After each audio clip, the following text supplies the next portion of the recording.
पसंद नहीं है और वैसे भी अपने परिवार के बीच में आई हूँ। यदि अनुमति हो तो नीचे आकर बात करें। वीरेंद्र भाई के ओजस्वी उद्बोधन के बाद बोलना उद्दंडता लग रही है, लेकिन ये मेरी माँ हमेशा कहती थी ये घर ना बड़ाइयों में लुटेंगे। तो वाकई जब ऐसे भाई हो तो ये घर बड़ाइयों में ही लुटेंगे।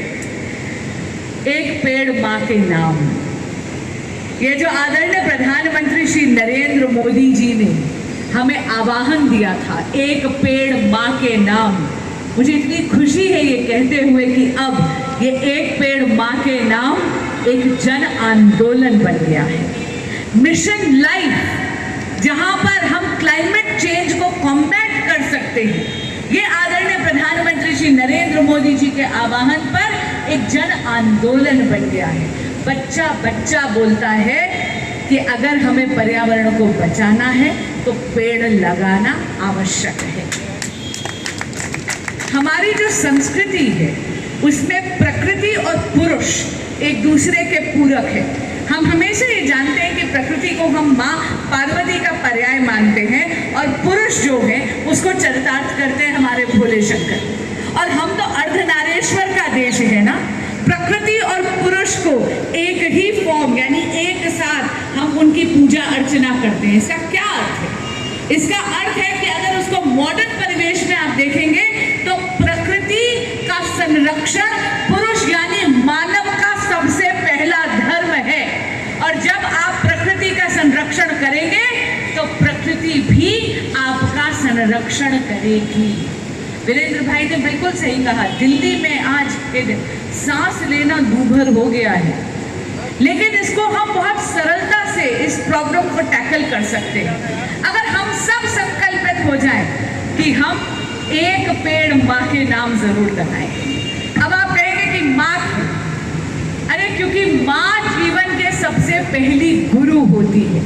हमारे यहाँ तो शास्त्रों में आपने देखा होगा, वो पुराने टीवी सीरियल्स अगर आपने देखे हों तो कर्ण को उसकी माँ के नाम से, राधे के नाम से जाना था। अर्जुन को अगर हम पुकारते थे तो कौन्तेय कहकर पुकारते थे। माँ आपकी पहली गुरु ही नहीं, माँ आपकी पहली पहचान भी है। और इस पहचान को अगर हमें जीवित रखना है तो उससे वात्सल्य को अगर हमें ऑनर करना है, अगर उनको हमें, माँ अगर जीवित है तो बहुत अच्छी बात है, आप बहुत सौभाग्यशाली हैं, उनकी वात्सल्य की छत्र छाया में आप अभी भी पल पड़ रहे हैं और इससे कोई फर्क नहीं पड़ता कि आपकी उम्र क्या है। यदि माँ जीवित है ना तो 5 बरस के हो या 50 बरस के हो, वात्सल्य की छत्र छाया में तो अभी भी पल पड़ रहे। और यदि माँ फिजिकली अब यहाँ नहीं है, आपके आराध्य उसे चुरा कर ले गए हैं, तो कि उनकी रिमेम्बरेंस में, उनकी याद में वृक्षारोपण कर कर आप उनको भी ऑनर कर रहे हो और हमारी धरती माता को भी धन्यवाद दे रहे हो। बहुत सरल चीज है, एक एक व्यक्ति सिर्फ एक एक पेड़ लगाएगा और आप देखिए, वो कहते हैं ना, बूंद बूंद से घट भरता है, इसी से हम अपनी दिल्ली को हरित दिल्ली कर देंगे। मैं धन्यवाद देती हूँ अपने भाई रमेश जी का और नरेश जी का। जरा एक सेकंड खड़े हो जाएंगे दोनों। मैं बहुत धन्यवाद देती हूँ कि आज के कार्यक्रम का आपने, और भाई साहब का भी, और ये तो पार्क भी वो है जो भाई साहब के फादर के नाम पर है। इस पार्क को जी भाई साहब बिल्कुल उतना हरा भरा कर देना है जितना हरा भरा आपके फादर चाहेंगे कि आपका भाग्य हो। ये आपका प्रण है भाई साहब, एक सेकंड जरा माइक पे बोलिए। ये हमारा प्रण है। हमने आपके साथ जो है करोल बाग से भी पूरा जब हमने किया था जोशी रोड पे, तब भी आपने हमें एक प्रण दिया था, उसका आज तक पालन करते हैं। मैंने कहा ना, ये घर बड़ाइयों में लुटेंगे। जब ऐसे भाई और बहन मेरे पास हैं तो मैं जानती हूँ कि एक हरित पटेल नगर, एक हरित करोल बाग जिला, एक हरित नई दिल्ली संसदीय क्षेत्र और एक हरित दिल्ली, ये स्वप्न साकार होकर रहेगा।